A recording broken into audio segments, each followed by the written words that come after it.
What if a simple family photograph held a secret so disturbing that it would haunt generations? In 1905, the Hartwell family gathered for what seemed like an ordinary portrait session in rural Massachusetts. 3 generations stood proudly before the camera, including newborn triplets cradled in their mother's arms.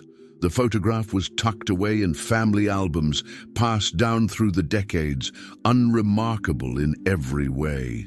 But when a great-great-granddaughter decided to restore the aging image in 2019, she noticed something that no one had seen before.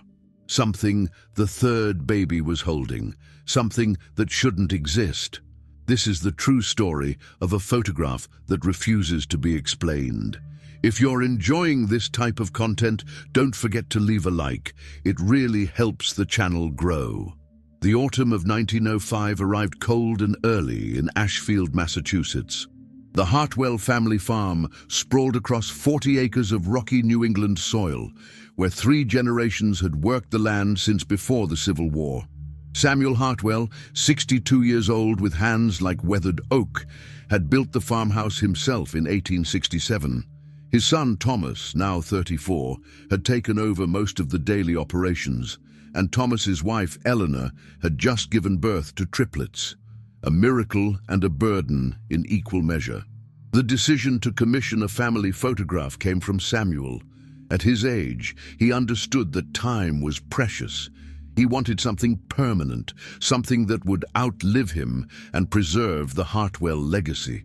Professional photography was still relatively expensive in rural Massachusetts, but Samuel had saved enough from the harvest. He contacted Harrison Webb, a traveling photographer who visited small towns throughout New England with his portable darkroom wagon. Webb arrived on October 17, 1905, a Tuesday. The weather was overcast but dry, ideal conditions for outdoor photography, as the diffused light would prevent harsh shadows. Samuel insisted the photo be taken in front of the farmhouse, with the barn visible in the background. It was a statement of pride, a testament to everything the family had built. The composition was carefully arranged. Samuel and his wife Martha stood in the center. Thomas and Eleanor flanked them, with Eleanor holding the 3-month-old triplets. The babies, 2 boys and a girl, were named Samuel Jr., Thomas Jr., and Margaret. 2 of Thomas and Eleanor's other children, ages 6 and 8, stood at the edges of the frame. Extended family members, including Thomas's sister and her husband, filled out the background. Webb worked methodically, adjusting his large-format camera on its wooden tripod. The glass plate negatives he used required long exposure times, sometimes up to 30 seconds. Everyone had to remain perfectly still, or their image would blur. This was particularly challenging with 3 infants. "The babies must not move," Webb warned, "not even a twitch." Eleanor had prepared for this. She had fed the triplets just before the session, hoping they would be drowsy and content. She held them tightly, their small bodies swaddled in white cotton blankets that Martha had sewn specifically for the photograph. The 2 boys were positioned on either side, with Margaret in the middle. But there was a problem. Thomas Jr., the 3rd baby, was fussing, his tiny face scrunched up, threatening to cry. Eleanor bounced him gently, whispering soothing words, but he continued to squirm. "Give him something to hold," Martha suggested. "It might calm him." Eleanor looked around quickly. There wasn't much nearby. Then she reached into her apron pocket and pulled out a small object. She pressed it into Thomas Jr.'s tiny palm. His fingers instinctively closed around it.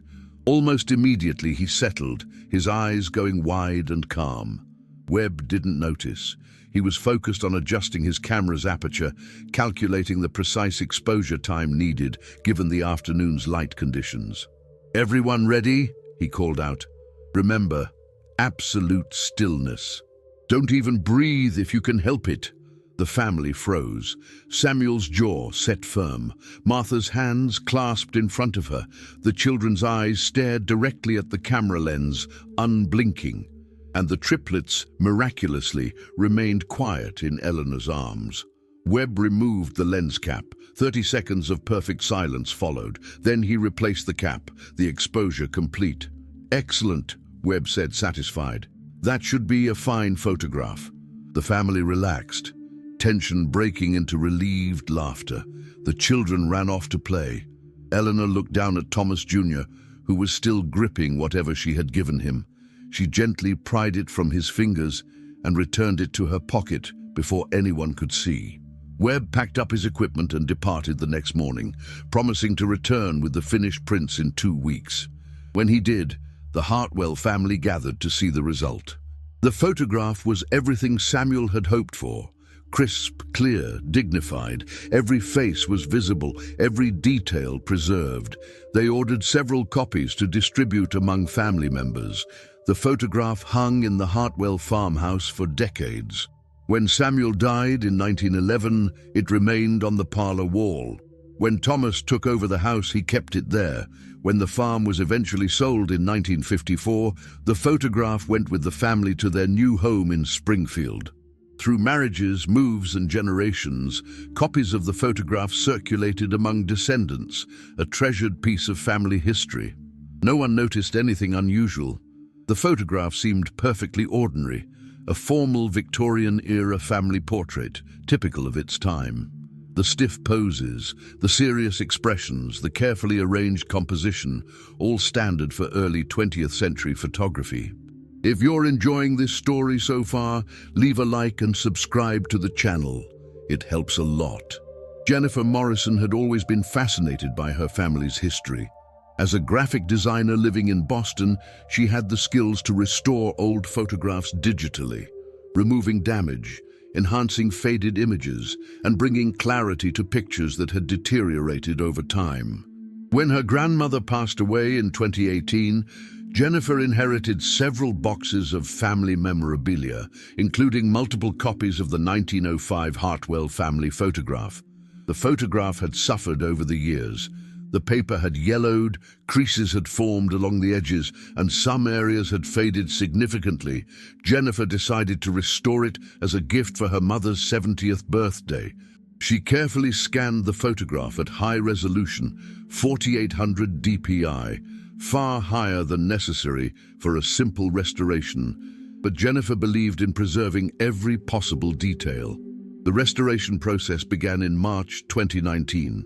Jennifer worked on the image during evenings and weekends, methodically removing imperfections. She corrected the yellow tint, repaired the creases, and enhanced the contrast to bring out details that had faded over time. The work was meditative, connecting her to ancestors she had never known. It was during the detail enhancement phase that she noticed something odd. She had zoomed in to work on Eleanor's face when she saw it. A small, dark object in the third baby's hand. At normal viewing distance, it was barely visible, just a blur of shadow among the white swaddling blankets. But at high magnification, with contrast enhanced, the object became more defined. Jennifer zoomed in further. The object was metallic, catching light differently than the surrounding fabric. It had a distinct shape, elongated, with what appeared to be markings or engravings along its surface. She adjusted the contrast and sharpness, trying to bring more clarity to the image. Then she saw the blade. The object in Thomas Jr.'s tiny hand was a knife. Not a toy, not a decorative piece, a real knife. The blade was approximately 3 inches long, thin and pointed. The handle appeared to be made of bone or ivory, with intricate carvings that suggested age and craftsmanship. The baby's fingers were wrapped around the handle, the blade pointing upward, dangerously close to his face. Jennifer's heart raced. She pulled back from the screen, blinking, then looked again. The knife was unmistakable. How had a 3-month-old baby been photographed holding a knife? Why would Eleanor have given such a dangerous object to an infant? She immediately called her mother. "Mom, I need to ask you about the 1905 photograph, the one with the triplets." "Oh, that old thing?" her mother replied. "What about it? Did anyone ever mention anything unusual about it? Anything strange?" "Not that I know of. It's just a family portrait." "Why?" Jennifer hesitated. I'm restoring it, and I found something in the image, something I don't understand. What did you find? One of the babies is holding a knife. Silence on the other end of the line. Then, that's impossible, Jennifer. You must be seeing something else. Maybe a fold in the blanket or a shadow. Mom, I've been working with digital images for 15 years. I know what I'm looking at. There's a knife in that baby's hand. Her mother promised to look through other family documents to see if there was any mention of the photograph or anything unusual surrounding it. Jennifer, meanwhile, continued examining the image. She zoomed in on other parts of the photograph, looking for additional details she might have missed. The more she looked, the more unsettled she became.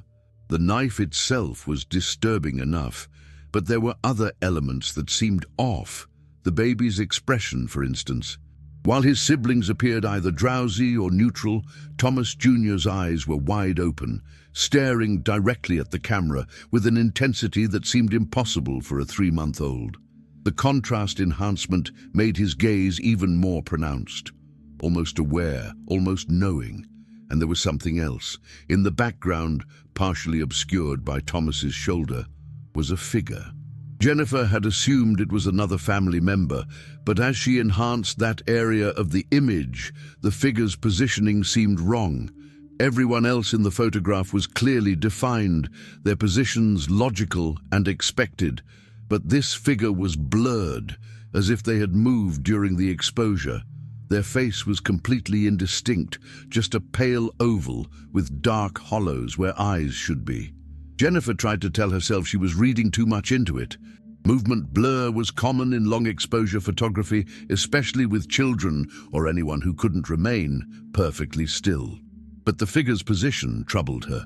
They seemed to be standing behind the family, separate from the arranged group, as if they hadn't been invited to be in the photograph. She spent hours that night researching Victorian-era photography practices, looking for any cultural or practical reason why a baby might be photographed holding a knife.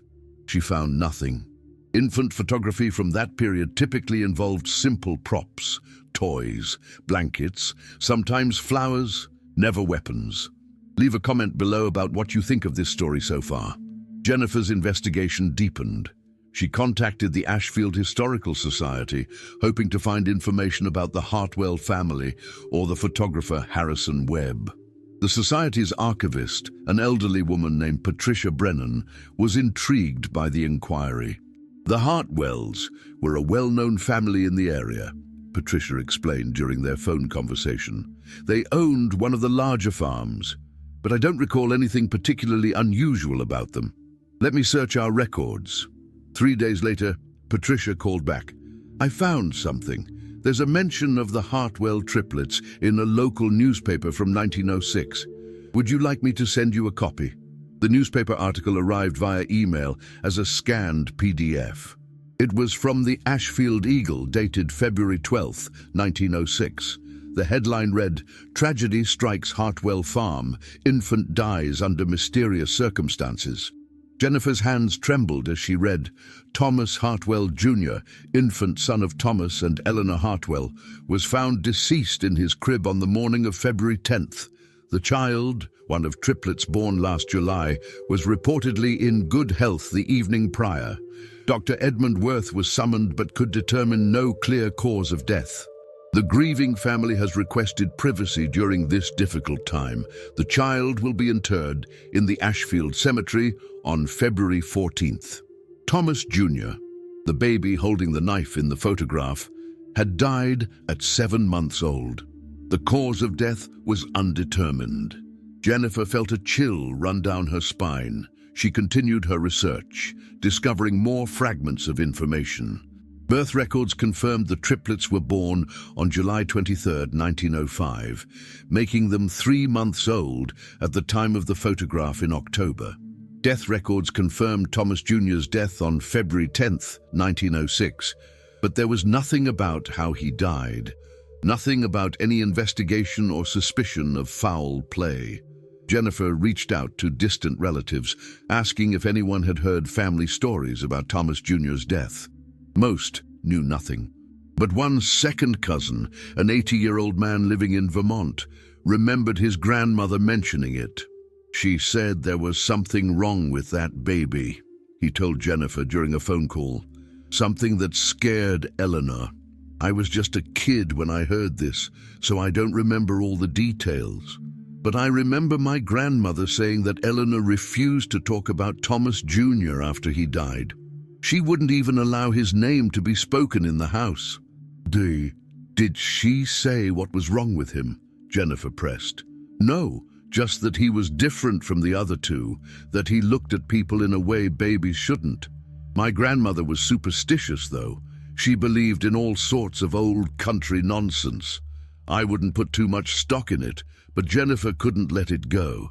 She examined the photograph again, this time focusing exclusively on Thomas Jr. His eyes, even in the faded original, had a quality that distinguished them from his siblings. While Samuel Jr. and Margaret appeared peaceful, almost drowsy, Thomas Jr. seemed alert, hyper-aware. And the knife. Why would Eleanor have given him a knife? Jennifer searched for any cultural or superstitious practices from that era that might explain it.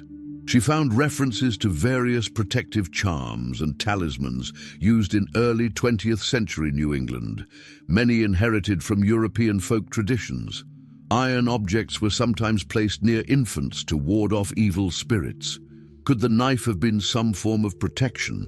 She contacted Dr. Maria Aldrich, a professor of folklore and American cultural history at the University of Massachusetts.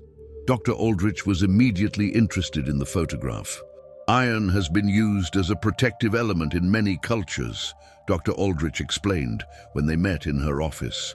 The belief was that malevolent supernatural entities couldn't touch iron. Some families would place iron scissors under a baby's mattress or hang iron horseshoes near the crib, but I've never encountered a documented case of a knife being used in this way, and certainly not placed directly in an infant's hand for a photograph. Oh, so it's not a documented practice. Not that I'm aware of, which doesn't mean it didn't happen. Folk practices were often highly localized and undocumented, but it would be extremely unusual. Dr. Aldrich paused, studying the photograph Jennifer had brought. There's something else to consider. Look at how the baby is holding the knife. His grip is quite firm. You can see his fingers wrapped tightly around the handle. For a 3-month-old, that's remarkable. Most infants that age have a weak grasp reflex. They can't hold objects with that kind of intentionality. Jennifer hadn't considered that. She looked at the photograph again. Dr. Aldrich was right. Thomas Jr.'s grip on the knife appeared deliberate, controlled. Could it be that someone else was holding the knife, and the angle just makes it look like the baby is holding it? Jennifer suggested. Possible, but unlikely given the position. If Eleanor or someone else were holding it, we'd likely see their hand or fingers in the frame. The knife appears to be entirely within the baby's grasp.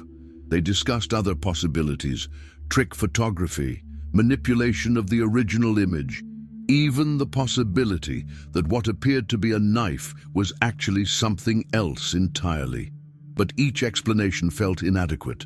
The more Jennifer examined the photograph, the more certain she became. That was a real knife, and Thomas Jr. was really holding it. Jennifer's investigation hit a wall. There were no more documents to find, no more relatives with memories to share. The few facts she had uncovered, the photograph, the newspaper article, the fragmented family stories, created more questions than answers. What had Eleanor seen in her son that frightened her? Why had she placed a knife in his hand for the photograph? And what really caused his death 4 months later? She decided to visit Ashfield, hoping that seeing the actual location might provide some insight. The Hartwell farm no longer existed as it had in 1905. The original farmhouse had been torn down in the 1970s, replaced by a modern subdivision. But the cemetery where Thomas Jr. was buried remained. Ashfield Cemetery occupied a gentle hillside on the outskirts of town. Old stone walls enclosed the grounds, and ancient maple trees provided shade over weathered headstones. Jennifer found the Hartwell family plot without difficulty, a cluster of stones beneath a large oak tree. Samuel and Martha's stones were the largest, with Thomas and Eleanor beside them. And there, among several smaller stones marking other family members, was Thomas Jr.'s grave. The stone was simple: Thomas Hartwell Jr. July 23rd, 1905. February 10th, 1906. Gone too soon. Jennifer stood there for a long time, trying to reconcile the baby in the photograph with the small grave before her. She thought about Eleanor's choice to place the knife in her son's hand. Whether it was protection, superstition, or something else entirely, it spoke to a mother's fear. Eleanor had seen something in her child that worried her enough to take an extraordinary action. Back in Boston, Jennifer completed the restoration of the photograph. She created two versions, one with the knife clearly visible, enhanced and undeniable, and one where she had digitally removed the knife, creating the image that probably should have existed. She gave her mother the edited version for her birthday. The version with the knife she kept for herself. She also wrote a detailed account of her investigation and submitted it to several historical journals and paranormal research publications. The response was mixed.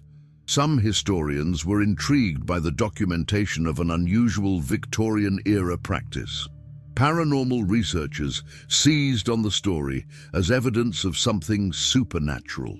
Skeptics dismissed the entire thing as either misidentification or deliberate hoax. Jennifer didn't know what to believe. She was a rational person, trained in the technical precision of graphic design. She didn't believe in ghosts or curses or supernatural evil, but she also couldn't explain what she saw in the photograph. The knife was real. Thomas Jr.'s death was real. Eleanor's fear, whatever caused it, was real. One detail continued to haunt her: the blurred figure in the background. She had enhanced that portion of the image as much as technically possible, but the figure remained indistinct. Every other person in the photograph could be identified and named through family records, but this figure remained anonymous. Who were they? Why were they standing apart from the group? And why had they moved during the exposure, blurring their image when everyone else remained still? She reached out one final time to Patricia at the Historical Society, asking if there were any records of who else might have been present during the photograph session. Patricia found nothing conclusive, but she did discover one intriguing detail. Harrison Webb, the photographer, had noted in his business ledger that the Hartwell session was difficult, and that he had charged them extra for multiple attempts. This suggested that the photograph Jennifer had been analyzing might not have been the first exposure, but rather one of several attempts. Had something gone wrong during earlier attempts? Had someone or something interfered? Webb's notes didn't provide those details.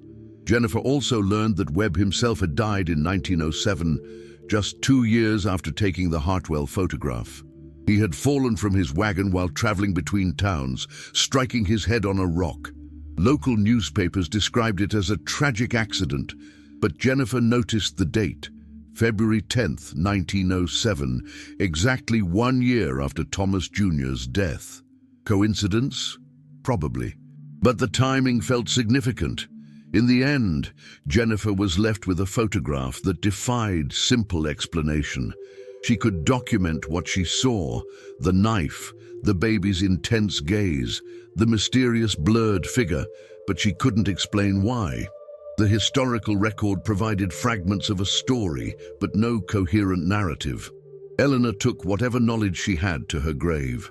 Thomas Jr.'s brief life remained a mystery. The photograph now hangs in Jennifer's apartment, framed and prominently displayed. Visitors often comment on it without noticing anything unusual. The knife, so obvious to Jennifer now, remains nearly invisible to casual observers. She doesn't point it out anymore. She's learned that some people don't want to see what's hidden in old photographs. But sometimes, late at night, she finds herself standing in front of the photograph, studying Thomas Jr.'s face.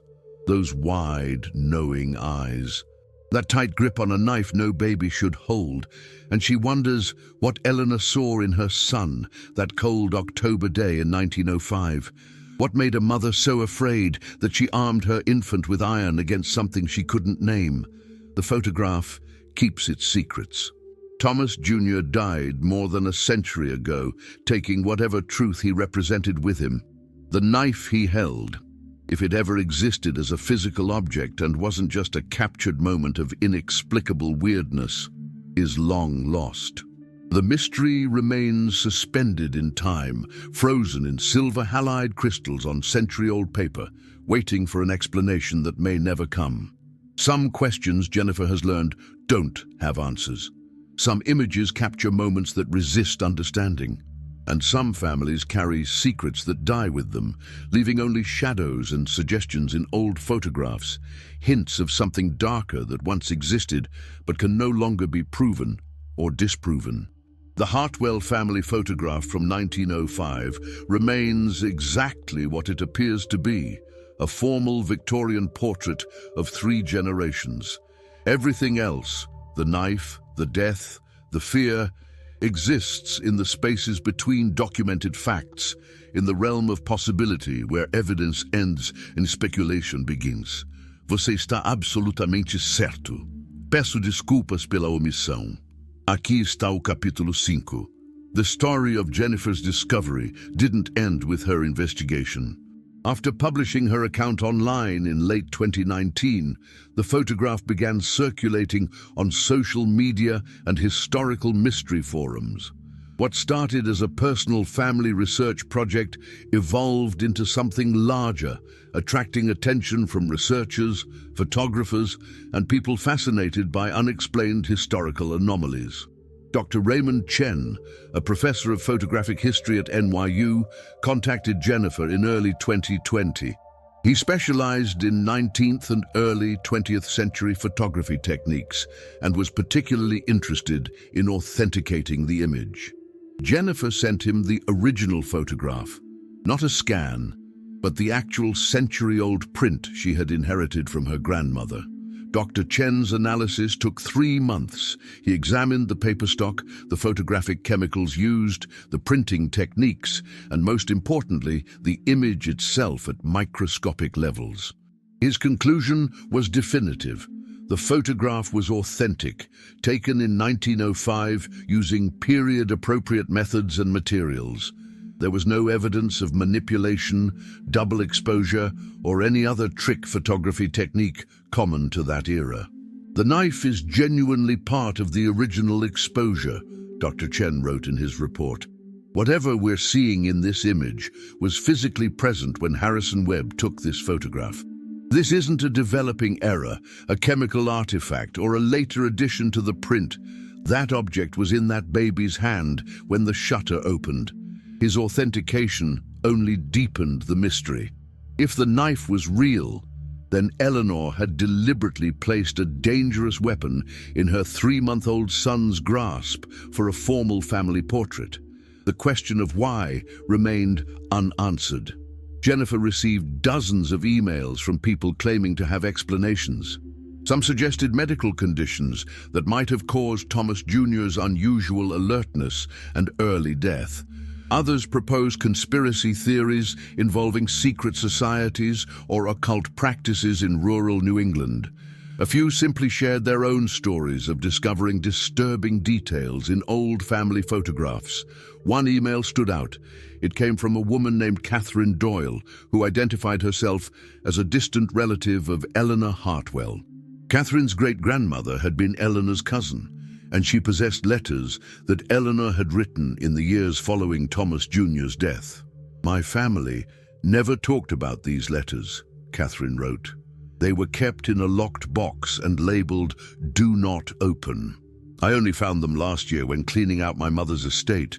After reading your article about the photograph, I think you should see them."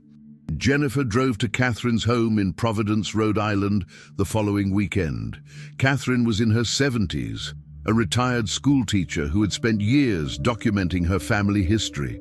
She brought out a small wooden box, its lock long since broken. Inside were 5 letters, written in faded ink on yellowed paper. The handwriting was delicate, feminine, clearly from another era. Catherine handed the first letter to Jennifer. It was dated March 1906, 1 month after Thomas Jr.'s death. Eleanor wrote to her cousin Mary, describing the aftermath of losing her son. "Dearest Mary, I know you think me mad for what I did that day with Mr. Webb and his camera. You questioned my judgment then, and perhaps you were right to do so. But you did not see what I saw in Thomas's eyes. You did not feel what I felt when I held him.